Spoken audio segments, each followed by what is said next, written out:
Oh, and we're live. The intro got jumped off. So, how are we doing, everybody? Good morning. It's Wednesday morning, 11 a.m. We're here with Todd Adwar, the Adwar team, and Cross County Mortgage. And today we have a very special topic. Why don't you introduce the topic, Todd? Yeah, hey, Tim, and welcome everybody to Mortgage Matters, the Adwar team. And before we get started, Tim, I just want to give the weekly update as to what's going on Yes. with the real estate community. So rates for the week, the 30-year conventional is now 7.16. The 15-year conventional is 6.61. For those of you looking to save a little money and not putting down a lot of money, FHA rates are better, 6.63 for 30-year fixed on an FHA. And jumbo rates are still 7.36, so a little bit high. I've been reading a lot and I've been seeing a lot of things about what has happened in the real estate industry and to our homes in the last 4 years. So let's talk about that. Tim, can you bring up that chart, please? Yeah, sure. Here we go. So this is a chart, obviously, of the United States and price appreciation. So let's talk about that. If you purchased a home anywhere in the country in the first quarter of 2020, let's say January of 2020, you became a homeowner. And now let's look at what that home might be worth. So in 2024, as I go around the country, Florida, your home would have gone up by 67%. So let's just take a home. We'll call it $300,000. You bought a home for $300,000 in January of 2020. Can you click on the Florida again? Because I was seeing the stats before, but I don't see Yeah, it now. no, it's not coming up, but I'll just run it. Okay. Sure. So your home, on average, in 42 of the 50 states, Tim, you would have made over 40% on your home. So that $300,000 home now in first quarter right now today would have been worth $420,000 or more. Right. Or more, because in Florida it went up by 67%. So that's an increase of 10% a year. And you're doing better in nothing than your home. So 42 states had 40% or better profits. 8 states were a little bit less than that. The lowest was Louisiana, which came in at 23%. But still, that $300,000 house would have been worth close to $370,000, so pretty good. And when you get into Florida at 67%, that $300,000 would be worth close to $500,000, and that's a lot of money. $200,000 in profit, really, for doing nothing. Let's get into the next topic, Tim. And the next topic I want to talk about is equity. So right now in the United States, we have about $17 trillion in equity in our homes. 17 trillion, a new record. We've never had this much equity in our homes ever. In fact, it's up 9.6% or $1.5 trillion year over year. So as a country, our homes are worth 1.5 trillion more than they were last January, only last January. And last January, if you remember, Tim, values are coming down. Yeah. This is the end of the world. Rates are at 8%. All of this stuff was coming around. Right. And still, you made 10% on your house. Right. Additionally. So that brings us to the next topic. If all of this good news is going on out there and people are creating huge amounts of wealth because they're homeowners, why is it that only 14% of the people, Tim, say that it's a good time to buy in the United States? So according to Fannie Mae's survey on homeowner sentiment, only 14% of the people in the U.S. think it's a good time to buy a home. But we just went over, you would have made 40% on your home. Now, let me tell you why. So people concentrate on the negatives. They don't know how to buy a home. They don't know how to make it happen. And they're frustrated by what they see on television. They're frustrated when they talk to somebody about how much their mortgage payment might be. They're frustrated about a lot of things. but that couldn't be further from the truth. Let's talk about why it's a good time to buy. So we talked about how much equity, how much money everybody made. But if you're on the outside looking in, you're feeling bad. So if you don't own NVIDIA stock right now, you're like, oh my God, how could I not have purchased NVIDIA stock? I could have bought it 2 years ago and made 1,000% on my money and maybe retired. Right. But if you're thinking about buying it today, you sort of have that feeling, you know what I'm talking about? That I missed the boat, and that's a lot of the feeling for the people with real estate. But guess what? Unlike NVIDIA stock, we live in our homes. Our families are raised in our homes. We enjoy our neighborhood. We're proud of our homes. So it's totally different than everything you're thinking about missing an opportunity. It's still an opportunity.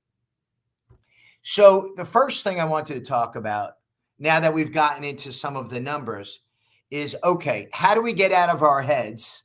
How do we get out of our minds and actually move forward? Around the country, except for 1 or 2 states, listings are up. So what does that mean? Tim, you've been a realtor for a long time. Yeah. You know that if listings are up, it means that you can negotiate a better deal.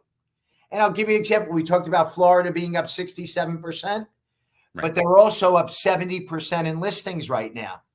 So it sounds worse than it is. It just means that last year at this time, there were no listings.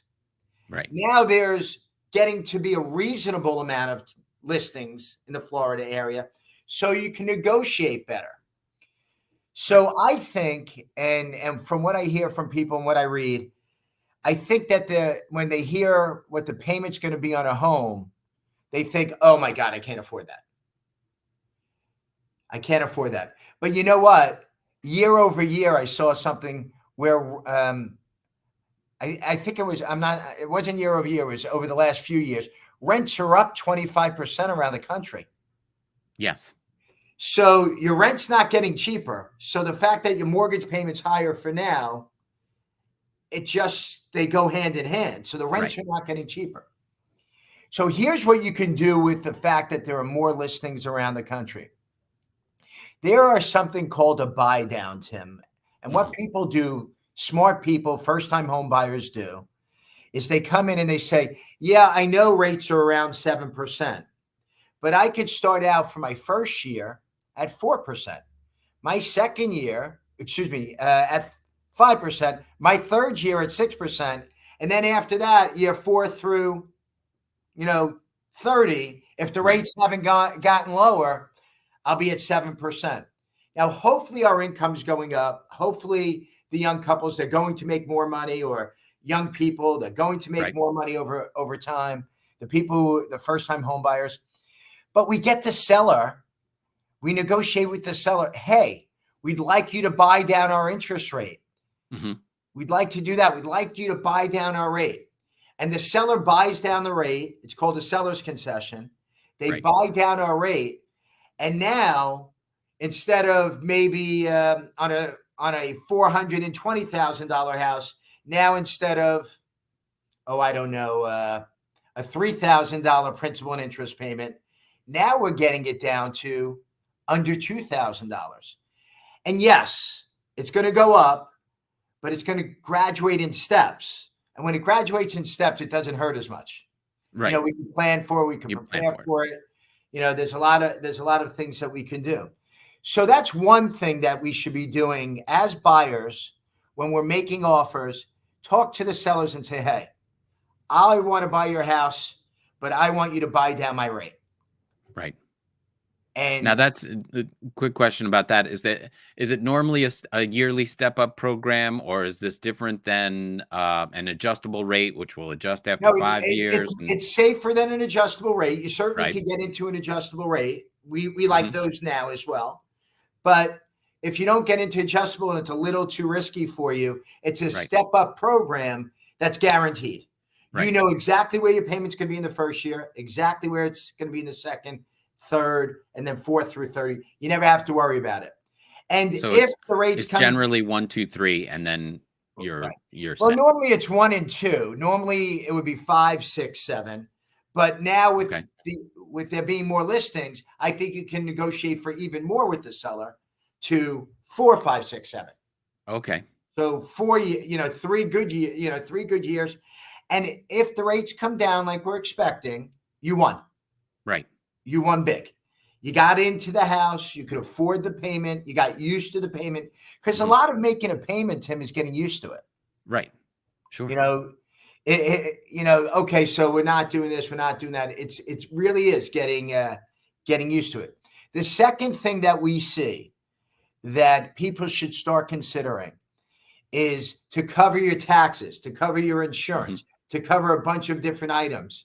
Look at homes with additional dwelling units in it. What does that mean? What does an additional dwelling unit mean? That's how I started. Yeah. So an additional dwelling unit is not necessarily a 2 or a 3 or a 4 family, which those are going off the shelves, and everybody's like, I need all those rentals to buy a house. People are renting out their basements. People are renting out. They're dividing their houses up. They're renting. They put in a separate entrance, and they're cutting their houses and putting in other units. Not only will it cover some of your mortgage payment, but it means that you qualify for more if the home has it. And in order for it to be an additional dwelling unit, you need a kitchen in the unit, and you need a shower and a bathroom in the additional unit. Which makes sense. I mean, you can't rent out add something if you can't shower and you can't cook. So those are all things that you got to be thinking to yourself, okay, it's time to get out of my chair. It's time to start looking, and it's time to start getting in. Now, we had some good news today. The numbers I gave at the beginning were from yesterday or earlier in the week. We had some good news on rates. I think the rates are going to be back in the 6s, by maybe even the end of today. Right. And that's good news for all the buyers. But the lower it goes, the more that inventory is going to start to get eaten up by all of the millions of people sitting on the sidelines. So really, really cool. I think. Yeah, there's a lot of pent up demand. You can see that. I've had buyers that have lost out in bidding wars, and I wish I had the Angel AI work in my favor, but I didn't get started on that soon enough, which is a great thing. Are you doing a special presentation on that soon? Yeah, we're gonna do that in a couple of weeks. We have the folks from Angel AI that are going to join us and talk about how this helps everybody, become a homeowner. So when I'm looking around, I did an event last night. We did a networking event for investors. Right. I met a relatively young guy, early 30s. Him and his partner started 6-7 years ago, and they now own 600 units in apartment buildings in the Southeast, and they're doing great. One of the speakers I had yesterday, Jacques Barranco, does gap funding. What gap funding is borrowing your down payment and closing costs for investment properties. And for you investors out there, for you folks who are thinking about becoming investors, and you think now is a good time for that, you could become an investor with only 15% out of pocket. So you can now do, as long as the rent covers the mortgage payment, you can become an investor. You need a 700 FICO score. The rent covers the mortgage, 15% out of pocket. Bing, bang, boom. You qualify. It's that easy, folks. The one thing that I can say to everybody is, I bought my first house, and I bought it for $160,000, which at the time was a lot of money. I paid 11%. I had 3 points that I paid, and at the time, because rates were coming down, I was thrilled. In fact, I bragged. If you can imagine, I bragged that I got 11%. And with rates tomorrow in the high 6s, I look at it and I say to myself, they're really not bad. And as they come down, the market's going to fly. The market's going to fly. Lower rates will mean not a 40% increase. Next year, we'll be sitting here and talking about it, the average being 60%. It'll Right. be a monster year for folks. So it's time right now, guys. It's time right now to take advantage of more listings. And I don't think the word's out there yet, Tim. I think that Right. people are sitting. There's definitely some movement, but I think that a lot of people are sitting on the sidelines. What are you seeing out there? I see the same thing. Inventory being drastically low is a problem, is an issue. I called it the other day. We were having a conversation that the people seem to have golden handcuffs. They don't want to lose that 3% loan that they've gone into, and so they're just sitting where they are and they're not moving and they're not going to do it, which causes all the problem. It causes the price increase because the demand is so high on so few listings. But that seems to be people getting creative and people coming out of their shell to move out of that house, even though they have such great rates or their life just calls for them to move on. They have to move. And moving would make more sense than Right, being locked down where they are. right. So yes, the inventory is loosening up to normalized levels.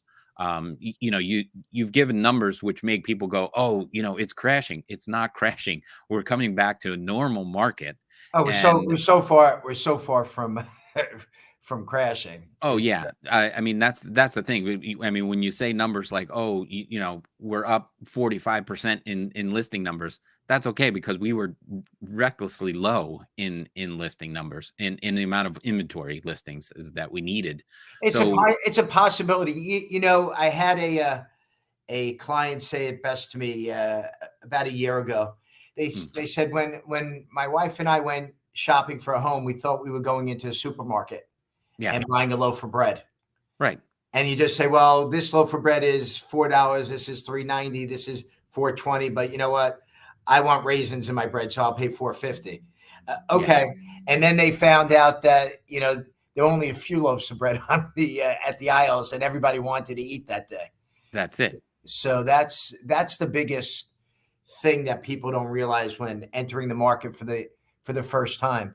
But there are some smart people out there who are doing what others aren't, and they're jumping in on opportunities, and they're looking back and say, wow, I bought, whether it's through that investor program that I just spoke about, Right, or what have you.